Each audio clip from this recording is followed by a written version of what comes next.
Faz muitos anos que eu trabalho na indústria mecânica. Mas assim mesmo, até hoje, às vezes eu paro, olho e fico pensando: como será que o homem conseguiu extrair da natureza essa coisa tão maravilhosa que é o aço? Como se transformam aqueles pedaços de minério de ferro nesse produto tão nobre, tão útil, tão bonito? Bom, para nossa sorte, esse é o tema da nossa teleaula de hoje. Você vai conhecer a alquimia da produção do aço dentro dos conversores, que são os fornos que trabalham com injeção de ar diretamente sobre o ferro gusa. E vai conhecer também os fornos elétricos que transformam sucata em aço. Agora preste bastante atenção que você vai ouvir uma palavra-chave na produção do aço. Está preparado? Então lá vai. Oxidação. Já tinha ouvido falar, não é? Pois é. A oxidação desempenha um papel muito importante na hora de fabricar o aço.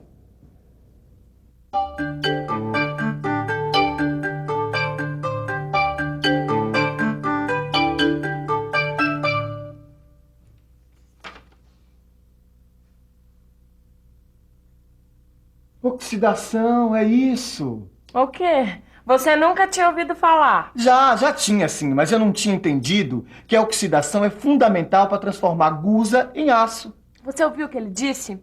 A oxidação é fundamental para transformar o gusa em aço. Neuza, você já tinha estudado como que acontece esse processo de oxidação? Bom, pra falar a verdade, ainda não. Então vamos nessa, viu? Porque se a gente não aprender como acontece esse processo de oxidação, a gente não vai entender direito como que é a produção do aço. E se a gente não aprender como que é a produção do aço, a gente não vai dominar bem os materiais. Se a gente não dominar os materiais, a gente não vai ter condições de construir o nosso kart. Então, oxidação já! A oxidação é a combinação do metal e das suas impurezas com o oxigênio. Mas que impurezas do metal são essas? Como você já sabe, o ferro gusa tem grandes quantidades de carbono e de impurezas normais, como o silício, o enxofre, o fósforo e o manganês. Agora, quando o oxigênio entra em contato com o metal, a concentração dessas impurezas diminui e aí o material fica mais resistente e mais dúctil. Mas até descobrir isso, os pesquisadores queimaram as pestanas. Agora fique por dentro de como o oxigênio entrou na história do aço. A ideia de reduzir as impurezas injetando oxigênio no metal dentro do forno foi apresentada por dois engenheiros simultaneamente, Henry Bessemer, inglês, e William Kelly, americano, no ano de 1847. Esse processo permitiu a produção de aço em grandes quantidades. A produção do aço com injeção de ar ou oxigênio acontece em fornos especiais chamados conversores. Você vai conhecer agora os três principais tipos de conversores. São eles o conversor Bessemer, o conversor Thomas e o conversor LD, que é a abreviatura de Linz-Donawitz. Vamos conhecer mais sobre cada um deles, começando pelo conversor Bessemer. Nós vamos conversar agora com o Luiz, que é engenheiro metalúrgico. Luiz, quais são as características do conversor Bessemer? No conversor Bessemer, o ar sob pressão entra pelo fundo. Esse conversor possui o formato de uma pera, e isto possibilita que esse conversor seja basculante. Basculante, tá aí uma boa palavra para um desenho. O conversor Bessemer é basculante, quer dizer, ele é montado sobre eixos, que permitem que ele vire para a posição horizontal para a carga do gusa e volte à vertical para a produção do aço. Outra característica da produção do aço no conversor Bessemer é que ele não precisa de combustível, certo? Certo. Nesse conversor, as altas temperaturas são conseguidas através de reações químicas. O oxigênio do ar injetado no gusa líquido combina com o ferro, formando o óxido de ferro. O óxido de ferro, por sua vez, combina com o silício, com o manganês e com o carbono, eliminando essas impurezas. Este processo dura cerca de 20 minutos. Gente, esse conversor Bessemer é fogo mesmo, hein? Já pensou fazer tudo isso em 20 minutos e ainda por cima sem usar combustível? Mas esse não é o único conversor, não. O conversor Thomas, que também é basculante, funciona de uma maneira bem parecida. Vamos dar uma olhada no conversor Thomas. O conversor Thomas também usa ar no processo. A diferença é que ele tem um revestimento que aceita alto teor de fósforo no ferro gusa. É isso? É isso. Esse revestimento também, ele resiste bem a ataques de escórias à base de cal. A desvantagem desse conversor é que ele não elimina o enxofre. E o refratário à base de dolomita também é atacado pelo silício. Quer dizer então que no conversor Thomas, o ferro gusa deve ter baixo teor de silício, certo? Exatamente. Esse conversor também é quente, hein, Edgar? Agora tem aquele outro que a gente ainda vai ver. Como é que ele chama mesmo? Peraí. Conversor LD. Ele também funciona à base de injeção do oxigênio no gusa líquido, como os outros. Só que ele injeta o oxigênio pela parte de cima do conversor. O conversor LD tem uma carcaça de aço revestida com materiais refratários. Agora, como é a injeção de oxigênio nesse conversor? Esse conversor, ele tem uma lança metálica feita com tubos de aço com um bocal de cobre. Esta lança injeta oxigênio puro na superfície do gusa líquido.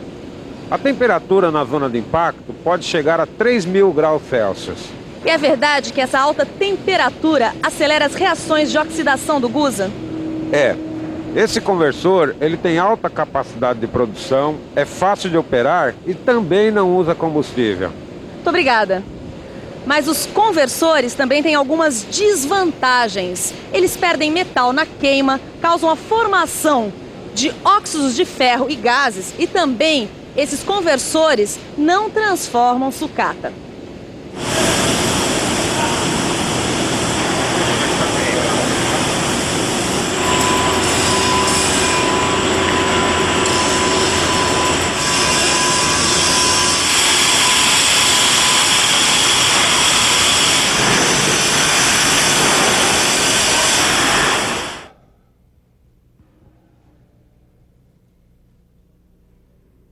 Você ouviu o que a repórter disse? Disse que o conversor não transforma sucata, pois tem forno que transforma sucata em aço, sim, senhor. Neuza, você sabia que dá para fazer aço com sucata? Eu li num livro que nos fornos elétricos dá para fazer aço com esse material. Eu sabia sim. Nesse processo, a energia elétrica se transforma em energia térmica. Por ela acontece a fusão do gusa com a sucata, claro, que em condições controladas de temperatura e oxidação do metal líquido. Tô gostando de ver, hein? Tá estudando mesmo. E tem mais. Esse processo com sucata e adição de elementos de liga pode dar um aço fantástico, de alta qualidade. Agora, tem que ser em forno elétrico. Então vamos estudar os fornos elétricos. Existem dois tipos básicos de fornos elétricos, o forno a arco elétrico e o forno de indução. Vamos conhecer cada um deles. Esse aí é o forno a arco elétrico. Ele tem uma carcaça de aço feita com chapas bem grossas e um fundo abaulado, como aqueles copos de cristal grosso. Vamos conhecer como é o esquema do forno a arco elétrico por dentro. Por dentro, este forno tem revestimento de material refratário. Na abóboda, bem em cima, ficam os eletrodos, que junto com a carga metálica formam o arco elétrico. A carga do forno a arco elétrico é basicamente sucata e fundente à base de cal. E durante o processo acontecem algumas reações químicas, como a oxidação, a desoxidação e a dessulfuração. Você vai conhecer melhor essas reações químicas estudando no seu livro, porque agora nós vamos dar uma olhada rápida num outro forno que só processa sucata, o forno de indução. Este forno tem um estômago de avestruz, processa tudo. Ele tem um gerador com motor de acionamento, bateria de condensadores e uma câmara de aquecimento. Olha só como ele funciona. Repare, a câmara de aquecimento também é basculante. A bobina de indução fica na sua parte externa. O cadinho é feito de massa refratária socada nessa câmara. A sucata se funde pelo calor produzido pela própria carga.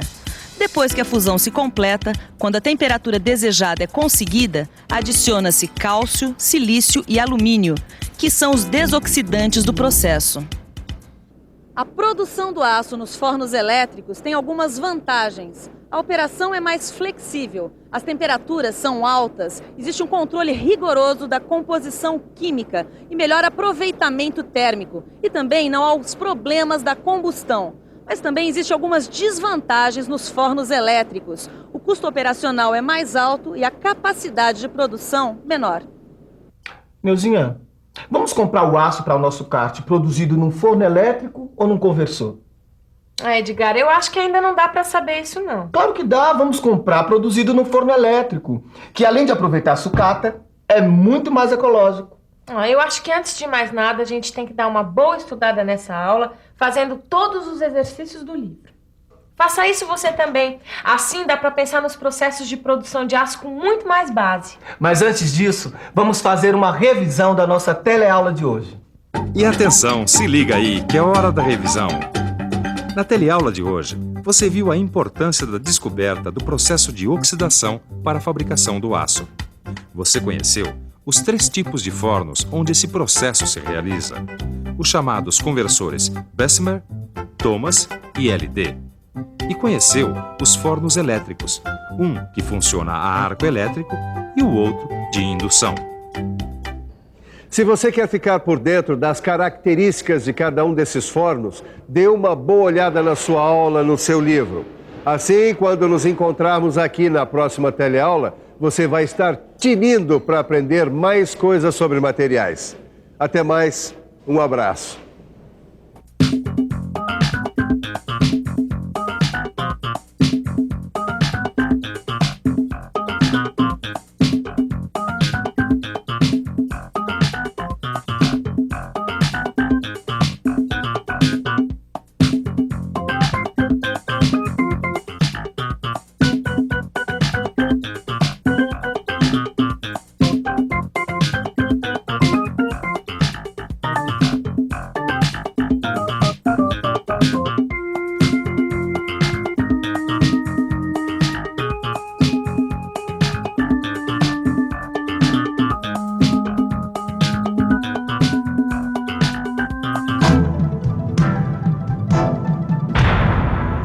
Telecurso 2000, um programa de educação do Sistema Fiesp e da Fundação Roberto Marinho.